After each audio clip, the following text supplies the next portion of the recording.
একজন পুরুষ কখনো নারীর মতো অনুভূতি প্রকাশ করতে পারে না, বরং একজন নারীকে কিভাবে নিরাপদ কিংবা যত্নে রাখা যায় সেই দিকে পুরুষের বেশি খেয়াল থাকে। যে নারী পুরুষকে বুঝতে পারে, সেই নারী একজন পুরুষের সত্যিকারের ভালোবাসা পায়।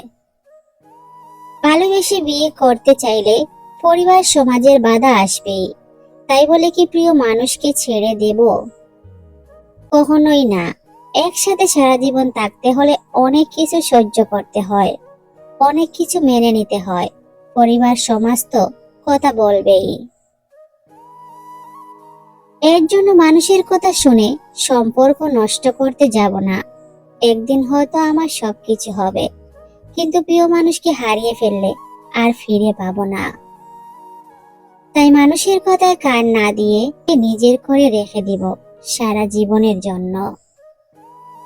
ঠিক 2 বছর আগে বাবা মাকে বললাম আমি তাকে বিয়ে করব, কিন্তু তারা পুরোপুরি রাজি না। শেষে অনেক ভেবে আমিও না করে দিলাম। বাবা মায়ের পছন্দে বিয়ে করলাম মায়ের বান্ধবীর মেয়েকে।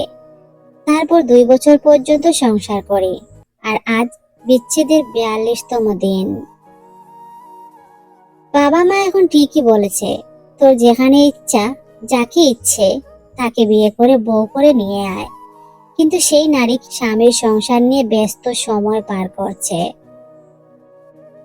আর আমি সবার ভালো হবে ভেবে স্যাক্রিফাইস করতে করতে বেঁচেও মৃতদের ন্যায় আছি। না বাবা মা বুঝলো, না স্ত্রী। কে অবহেলা করার অর্থ কি জানো? কম প্রায়োরিটি দেওয়া। তুমি তাদেরকে শেখাচ্ছ কিভাবে তোমাকে ছাড়া বেঁচে থাকতে হয়। একবার সেটা শিখে গেলে তাদেরকে আর তোমাকে দরকার হবে না। তখন অভিযোগ বা আফসোসে কিছুই যায় আসবে না। সময় থাকতে নিজের প্রায়োরিটি ঠিক করো। যাদেরকে জীবনে রাখতে চাও তাদের ধরে রাখো। মোট কথা, ইগো আর এক্সপেকটেশন কম রেখে কমার পরিমাণ বাড়িয়ে দাও। দেখবে জীবন খুবই সুন্দর চলছে। বিচ্ছেদের পর কখনো দেখেছেন নারীদের একা থাকতে? তারা ঠিক কাউকে না কাউকে খুঁজে ফেলে। পড়ে থাকে শুধু সেই অভাগা ছেলেটা, যার কাছে সেই নারী সব চাইতেই আলাদা ছিল।